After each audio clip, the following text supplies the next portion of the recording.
How do you do, ladies and gentlemen, and boys and girls? I'm Julius Sumner Miller, and physics is my business. And our business today is the very special third law in Newton's three laws of motion. And to view it at least once in our lifetime in the Latin, I have it here. Lex 3. Actione contrariam semper et equalam esse reactionem.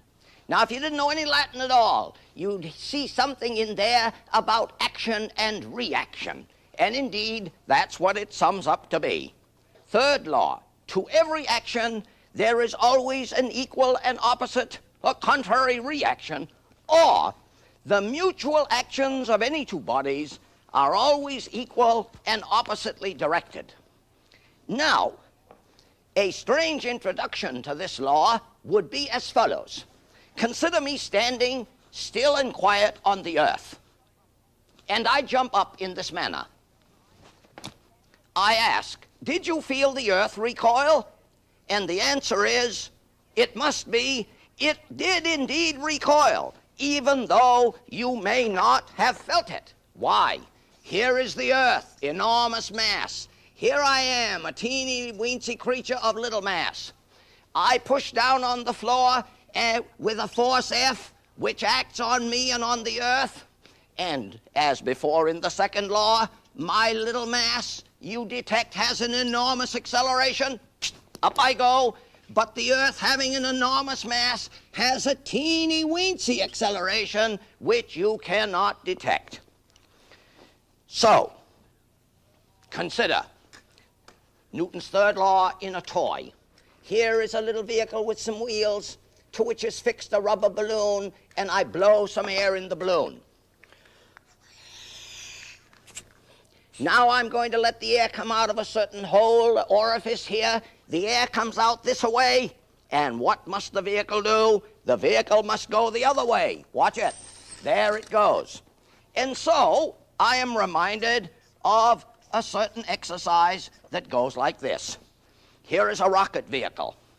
We have some stuff in here in a state of combustion. The products of the combustion come out here, millions of little particles of stuff. Now, many people have the distorted notion that this stuff coming out here must push against the atmosphere in order for this to go. And I say that is utterly erroneous. This system, this vehicle, works better where there is nothing, because we want the little mass of stuff coming out there to come out with the greatest possible velocity and hence have the greatest rate of change of momentum, the product of m and v being momentum. Now, I'm going to go back to the two cars, because the case of the two cars, I said earlier, very important. Massive car, less massive car. I stretch the spring between them. One and the same force acts on both, and we witness an astonishing thing. Here is the massive car, here is the little car, less inertia, there is the spring. Now, what did we see? The same force acted on both. But you notice that the smaller one had the bigger acceleration, and the bigger one had the lesser acceleration, and therefore, in the same time of travel, and they would both travel the same time from time zero to the time of collision, clearly the smaller one has the higher velocity. So, writing the momentum of both cars, we would equate it as follows. The large car has a little velocity, the little car an enormous velocity, and these momenta are equal. Very important that you see that point, that the same force acts on both, the accelerations are inversely as the masses, and the momenta are equal. In another program, I will talk about their energies, and we will discover a very strange thing. Now, more on this conservation of momentum, which is essentially Newton's third law. Here I have a CO2 cartridge. Gas in here under enormous pressure. Here is a carriage in which I put it. I'll look around that end. And you will notice that there is a barrier on this end of the cartridge, of the carriage. Now what am I going to do?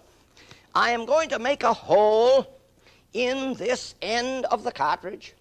The gases come out this way. Oh, I erased that before. The gases come out this way, and they have a certain momentum, their mass and their velocity. The vehicle must go the other way. Watch it now. Watch. There it goes. There it goes. Miller's earthbound rocket. Now, a very important thing. It fled away. Fled away. Momentum, I'm sure. I would have asked a question had I had it in hand. Question. I would feel it to be very cold. Very cold. And I want to know, why is it cold? A second question. There could indeed be frost on it. And the question is, where cometh the frost? In the first question, we have a very powerful piece of physics. The gases coming out must do work. This costs energy. And I leave it there for further discussion in another program. Now, let's go to something still more dramatic. Again, conservation of linear momentum. Here is an array of steel spheres, highly elastic. Steel is highly elastic. By that I mean, when they are deformed, they recover. They lie in the lowest potential configuration. I take one up the plane, let it go, having given it some potential energy, and it collides with the system at rest, and watch what happens on the remote end. One. Oh, that's terrific. Watch it. Look it. Nearly instantaneously. Indeed, I'm led to ask, how fast does the impulse get down there? Answer, with the same velocity as the velocity of sound in steel, which is about 15,000 feet per second. So if this were a foot long, oh, that's more likely a foot long, that's 9, 12 inches. Watch it.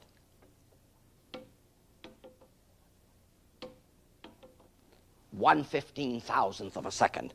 You notice, too, that the whole system experiences some motion. That's because they all wish to seek a lower potential plane. Now, one at collision MV. One goes away MV. Watch two. 2 MV plus MV, 2 MV. Now let us disregard the intermediate or the other motions that we witness, because a discussion of this would divert me from my purpose here. All I wish to say is that whatever the momentum before the collision, so that is the momentum after. 1, 1. 2, 2. 3, oh, notice they are seeking a lower potential plane. The energy of a system runs downhill. 3, oh, that's pretty. Notice they are seeking a lower potential plane. 4, watch it now. Notice they are seeking a lower potential plane, just as my energy is running downhill now as I do this show. 4. 5 up. 5. And so we say, without question, the momentum before the collision is equal to the momentum after. Consider another classical demonstration of mine, which is easy to do and quite dramatic. Here is a steel pipe. This demonstration I will call virtual, V-I-R-T-U-A-L. There are some demonstrations that I do for real, and I call them real demonstrations. This one we will imagine. And imagination is a very necessary ingredient of this business. We will imagine a steel pipe closed up tightly on one end with a cap, mounted on wheels, and in this chamber I put some dry ice, solid CO2.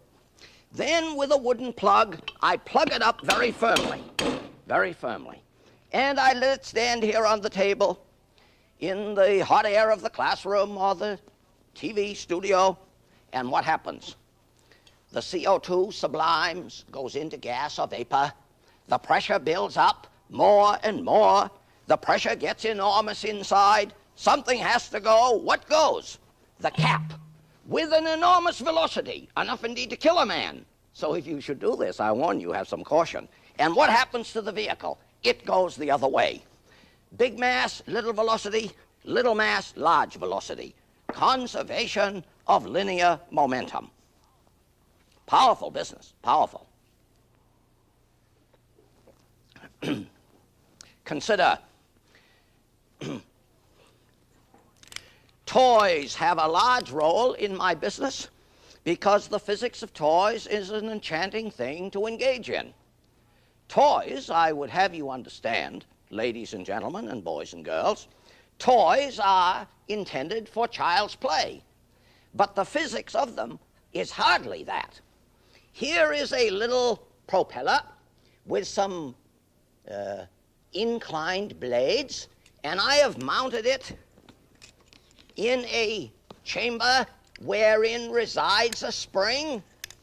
So I am storing some wound up elastic energy in the spring, and I release it. I did that one prematurely. What happens?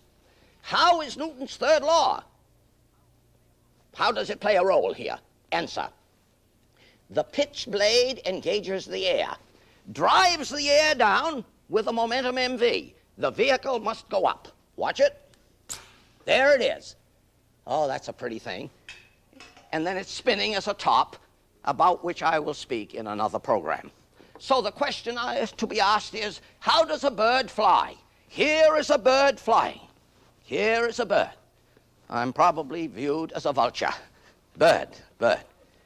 I can only fly if I push the air down, and that's why I go up. Now, when a bird soars, as they do ever so gracefully, that is quite another thing, again, to be considered subsequently. Or a balloon. Here's a balloon.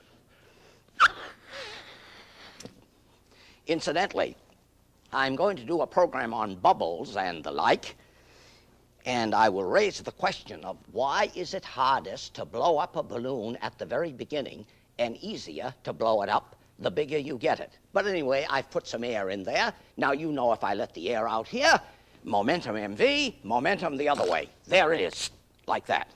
And one last exploration. One last exploration. Hero's engine. Here is a little vehicle you can make out of a tin can. You put some tubes through it and bend the tubes at right angles to their lengths. Put some water in here. Boil the water.